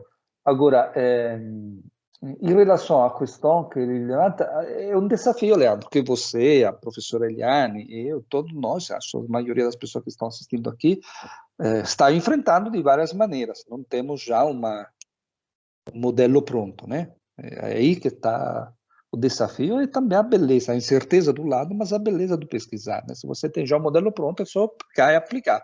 Aí não há pesquisa, aí há, como podemos dizer, a aplicação, né? Que também é importante, transferir. Mas nós estamos em uma época que poderíamos chamar, pela definições da filosofia da ciência, de ciências especial, né?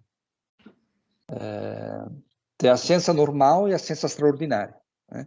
Nós estamos numa época de ciência extraordinária, isto é, onde os paradigmas estão sendo substituídos por outros, e estes outros, como sempre acontece, primeiro não são de fácil compreensão, mas ainda não estão prontos, né? Devemos contribuir ao formato. Como seria concretamente? Bom, quando nós pensamos em plataformas, em uma arquitetura de rede, eu acho que um elemento importante é inserir o não-humanos, como você disse, né? Isso não significa tirar os humanos, ao contrário, significa dar ao humano uma dimensão mais complexa e, do meu ponto de vista, mais plena daquela que o humanismo criou. Isso é, não somos apenas cérebro. Somos cérebro, sem dúvida. Somos noções, filosofia, matemática, sem dúvida. Não é subtrair, é acrescentar. Mas também nós perdemos nas escolas. Né? Eu estava refletindo isso pela minha experiência, né? Eu tenho uma filha com 1 ano e 4 meses, e aí, nesse período de pandemia, aí uma das coisas que se pôs é a questão da pré-escola, né? De encontrar uma escola que... Mas aí, com todas as limitações, aí uma das soluções que encontramos foi aquela de levá-la a um outro tipo de escola, que nós podemos chamá-las assim, que é as escolas da natureza. Passear nos bosques, interagir com a natureza, é uma forma de escolarização. Isso vale, provavelmente, para um neném recém-nascido, mas vale também para os adultos. A escola que nós conhecemos nos tirou da natureza. Nos separou, né? Os edifícios escolásticos, né? Aí é tudo Foucault, né? Os edifícios escolásticos são horríveis, são prisões, parecidas a prisões.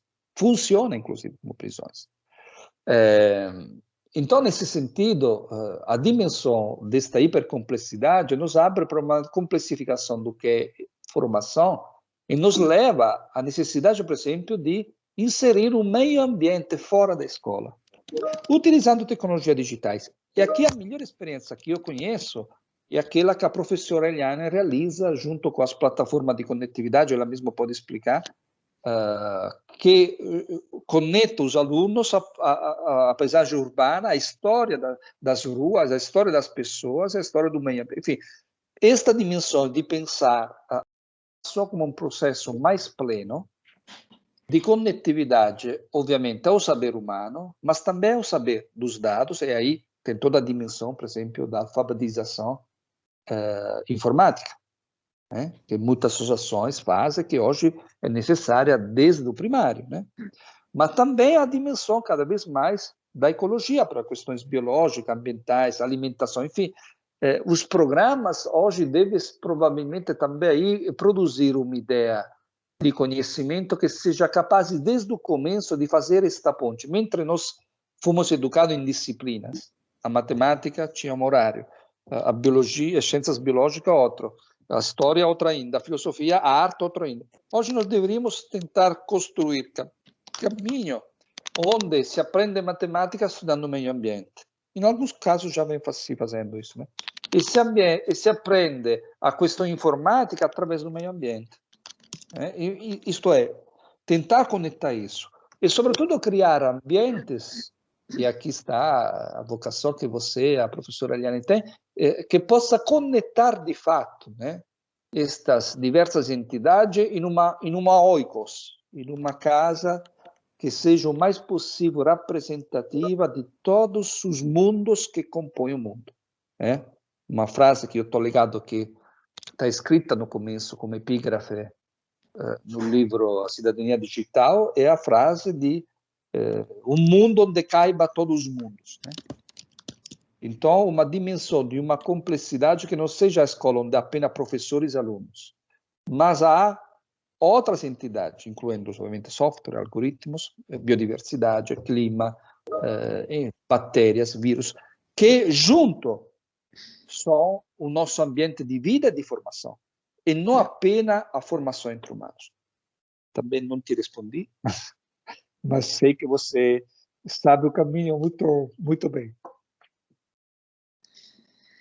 Muito obrigada, Leandro. Obrigada, Máximo. Eu estava até colocando ali no chat, Leandro, o Máximo conectando mais uma vez a gente aí, né? Eu acho que a gente vai ter que produzir alguma coisa junto para experimentar essa conexão. Tem ainda aqui uma questão do Rodrigo Medeiros. Rodrigo, tu quer abrir teu mic? Sim, sim. Bom, primeiramente agradecer a manhã. Para mim foi uma oportunidade incrível de aprendizagem, estar aqui nessa conversa, ouvindo. Realmente, muito do que a Eliane propagandeou para nós é verdade, então realmente foi muito bom estar aqui. E a minha pergunta ela já foi 50% respondida, eu acho que toda a questão humana dela já foi. Mas aí agora eu vou levar a discussão, então, um pouco para os não humanos que compõem aí a nossa rede, tá? Então, pensando um pouquinho no princípio físico da entropia, tá?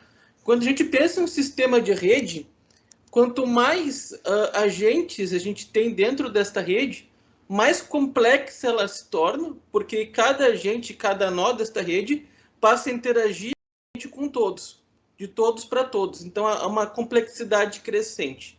E isso se reflete muito quando a gente pensa em um ecossistema natural, quando a gente tem ali um sistema em equilíbrio, e aí entra-se um agente externo, e que se ele tiver uma complexidade que abale ao menos um nó dessa rede, ele pode acabar desestruturando o sistema e levando ele ao colapso, fazendo com que apenas alguns desses organismos que o compõem acabam sobrevivendo. Então, primeiramente, eu vou direcionar a questão totalmente para os agentes não humanos, e para essa prática que eu considero terrível, que é a institucionalização desses agentes dentro das nossas redes. E quando eu falo institucionalização, eu não falo apenas de tecnologias digitais, mas também tecnologias analógicas, como livros didáticos, como toda e qualquer política que ela é imposta pela instituição, sem ter um olhar sobre aquele ecossistema que é a minha sala de aula, que ela é composta tanto desde o lápis que o aluno usa até o clima que o aluno passa quando ele vai para a sala de aula, tudo impacta nessa minha rede que compõe ali. Então, quando eu vejo que uma instituição ela toma uma decisão de vamos adotar esse livro, vamos adotar essa tecnologia e ela insere esse agente, muitas vezes ela acaba gerando esse efeito de colapso, porque o professor acaba perdendo a liberdade que ele tinha de construção, a liberdade de pensamento, e acaba ficando engessado numa política ali, que acaba até prejudicando o próprio desenvolvimento da rede, matando muitas ideias e muitas coisas que poderiam surgir dali. Então, a minha pergunta fica diretamente para a institucionalização desses recursos. Até que ponto a gente tem que pensar, isso é realmente um problema? É uma questão que a gente tem que as questões, ou nós temos que bater pé e contra e pensar que a nossa rede deve ser expandida sempre pensando em potencializações e não em institucionalizações? Seria mais essa minha pergunta, muito direcionada a esses agentes não humanos agora.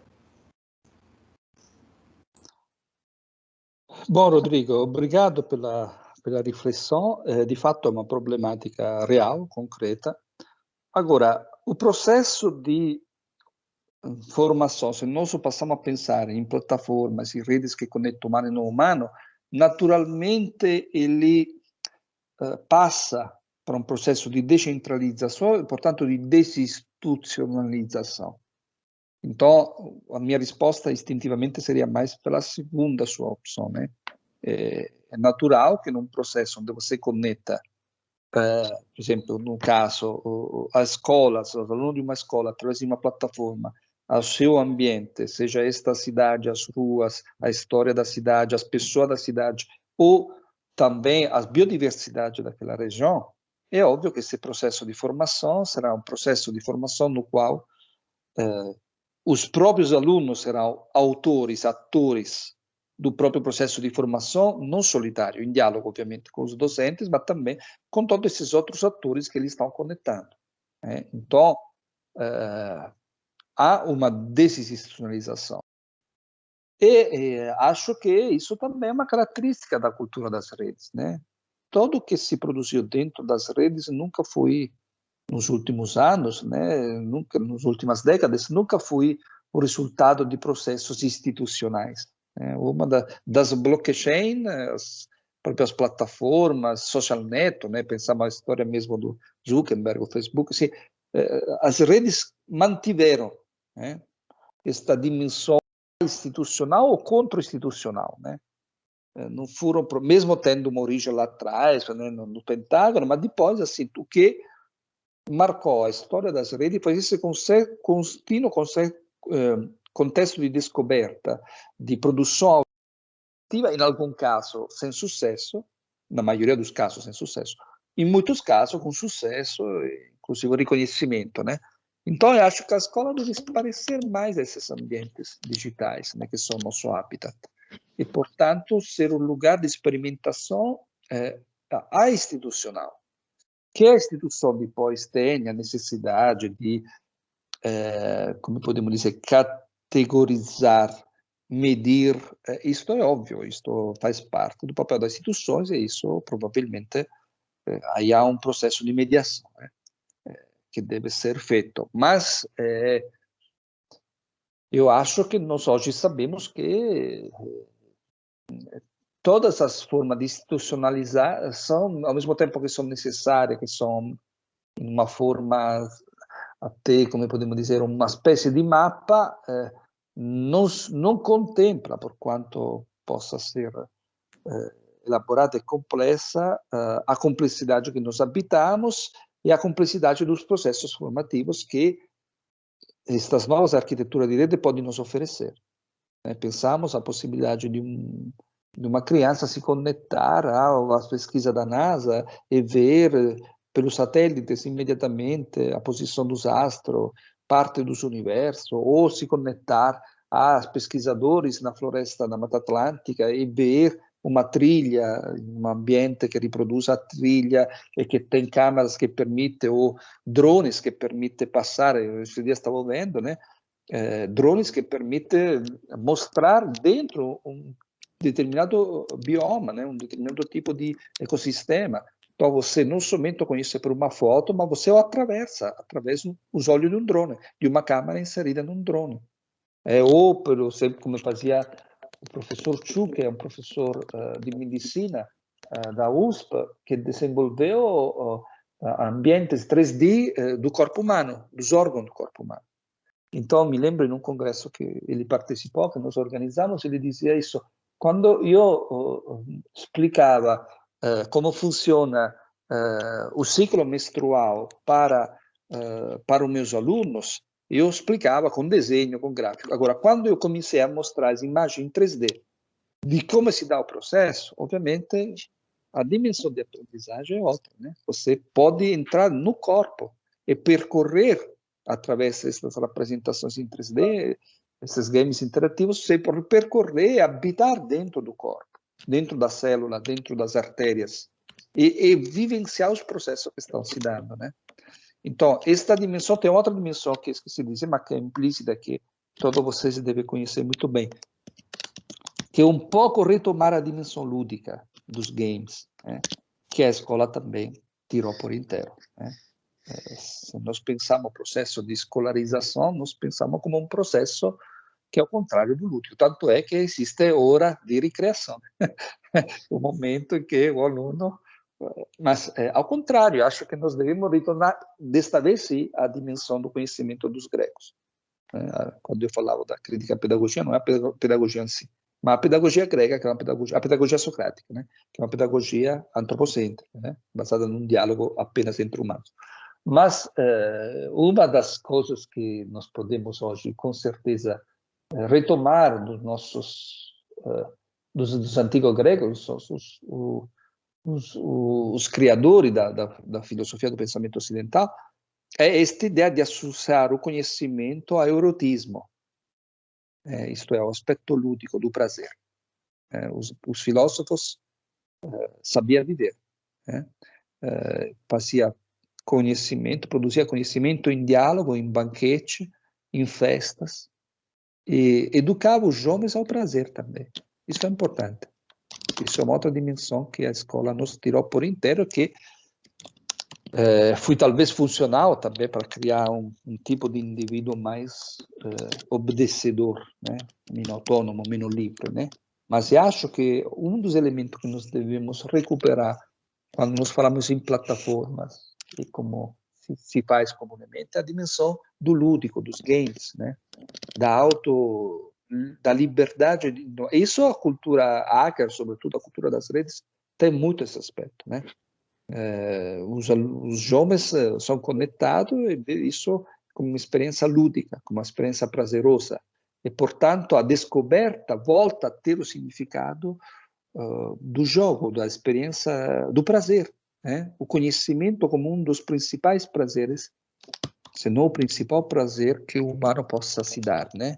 E esta dimensão do prazer acho que é extremamente importante de ser descoberta. E isso vale também para nós, como pesquisadores, como professores, né? Que somos cada vez mais como podemos dizer, esmagado por um conjunto de tarefas burocráticas, metas. A gente deve manter vivo esta dimensão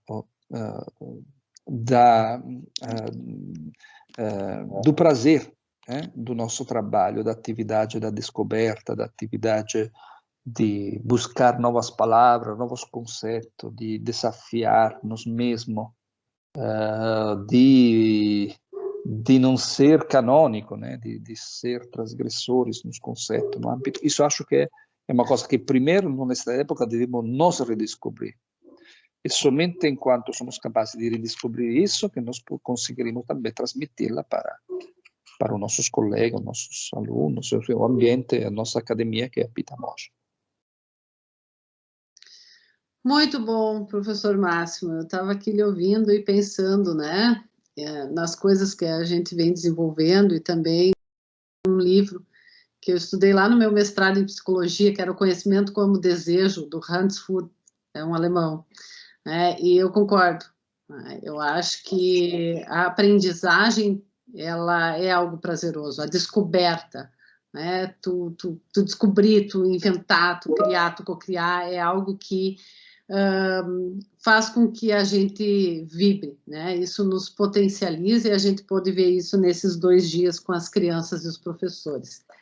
E aí eu estava me lembrando, quando o professor Máximo falava do corpo humano, né, dos diferentes sistemas, eu não sei se a Luciana Bach está aí ainda, mas do nosso projeto, aquele da anatomia em metaverso, né, onde, claro, era ainda, né, Máximo com os Second Life, os avatares, mas na época foi Second Life, Open Simulator, e teve mais um que eu não vou me lembrar o nome agora, que a gente trabalhou, né, Lu? Então, o avatar literalmente entrava na artéria e ia acompanhando todo o sistema, né? Ali com a questão dos diferentes componentes que estão presentes no sangue. Enfim, a gente teve uma dificuldade muito grande na época de modelar. A gente tinha uma equipe interdisciplinar entre o pessoal da ciência da computação, educação e os experts em anatomia humana, porque todas as modelagens, todas as simulações que a gente conhece é da parte externa do órgão, né? Mas o que acontece por dentro? Então, foi bastante interessante, assim, aquela experiência. E outra que eu lembrei agora foi o próprio In Vino Veritas, né, Rodrigo? Aprender sobre enologia no meio das vinícolas com os enólogos tem outro gosto. Então... é isso, a Luciana entrou na tela aí, não sei se ela quer falar alguma coisa, tem também a Ilka ali, que fez um comentário, sintam-se à vontade, a gente está terminando já, se alguém quer se manifestar antes de eu fazer o fechamento, agora é o momento.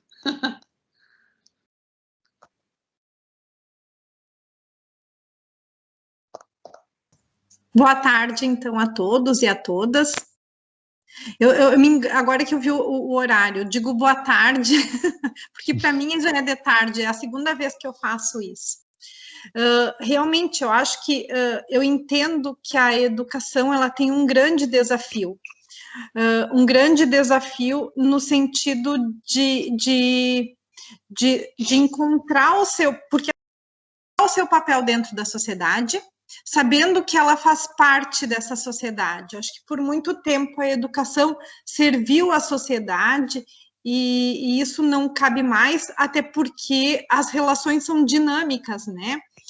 Então, eu entendo sim que a educação ela tem um grande desafio nesse momento, mais do que antes, porque com a velocidade que as coisas vão acontecendo e com as potencialidades que a gente tem hoje e os conhecimentos que a gente já foi construindo, né, ela realmente precisa passar por uma ressignificação bem importante.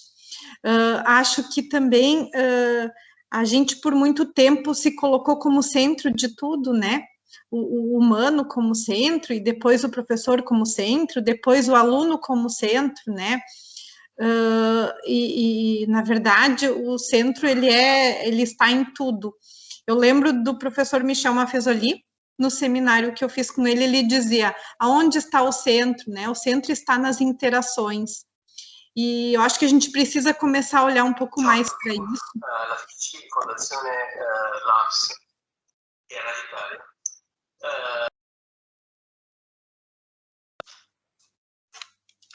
E isso tudo acho que é bem fundamental.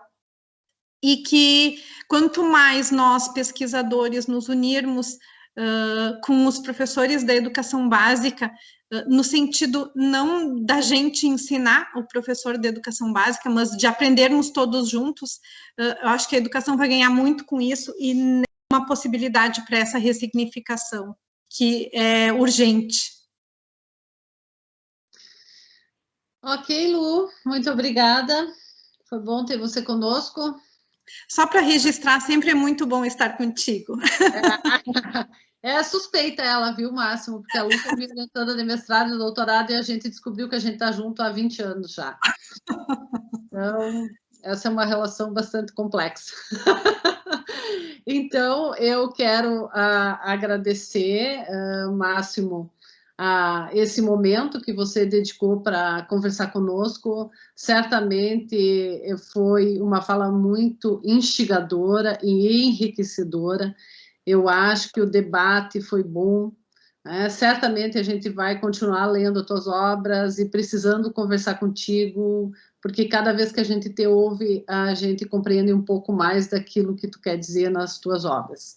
E a gente precisa se alimentar da produção do conhecimento de outras áreas também, para essa perspectiva, né, de hipercomplexidade que a gente habita hoje. Então, eu agradeço a todos que estiveram conosco, em especial, obviamente, o professor Máximo, e espero encontrar a todos logo mais na continuidade do nosso 2020, no qual teremos a seguinte programação: às 14 horas, uma sessão de conversações sobre transformação digital e humanidades no tempo presente, que está no contexto do projeto CapSprint. Às 15h30, as conexões Rio Life, apresentando um pouco do que foi o trabalho desenvolvido pela rede durante esses 8 meses de existência. Às 19 horas, uma sessão de compartilhações relacionada ao OnLife no estrito senso, com o trabalho que vem sendo desenvolvido no âmbito da especialização em educação OnLife para professores e pesquisadores da Unicinos. E junto a gente vai estar apresentando o percurso do Dom Quixote, que a Lise estava aí conosco, mas ela estava quietinha, ela estava mais no chat. Então, se você ainda não se inscreveu, diga lá. Posso só te interromper antes que o pessoal de Band, por favor, abram suas câmeras para a gente fazer a nossa foto. Bem lembrado. Está sorteando um gato, tá? Ele vai ser mandado pelo correio devidamente embalado. Tá? Tem 3 cores, preto, laranja, tá? E siamês. Então, o preto o melhor é meu. sorriso leva ao gato. O preto com branco é meu. Eu já mostrei ele em outra ocasião. E já melhorou, né? Bom dia a todos. Já melhorou porque na primeira era só um gato, já temos 3. Primeiro era só o preto e branco, né? Que era o meu. Isso, falou. Que bom que saiu mais candidatos. Oi, pessoal, eu não quero, tá? Eu não quero gato. A Eliane tem vários. Eu tenho. É que o pessoal estava dizendo que um gato de uma cor só, ele não completava todos os aspectos do grupo. A gente tem que ter diversidade nesse momento. Essa rede tem que ter complexidade. Não dá para ser um gato só, tem que escolher a cor, né? Todos têm espaço. Então tá, senhores, agradeço. Muito obrigado. Prints capturados. Posso terminar então agora, Rodrigo? Pode. Então, quem ainda não se inscreveu e quer estar conosco, clique lá e se inscreve. Na verdade, agora é só clicar no link mesmo das atividades, né, e preencher esse formulário que está sendo sempre indicado para vocês, para fins de certificados. Porque nós temos hoje, né, e mais um dia de atividades inteirinho para nós. Esperamos que continue conosco. Um grande abraço e até mais. Obrigado, Máximo. Obrigado a vocês. Muito obrigado pela atenção.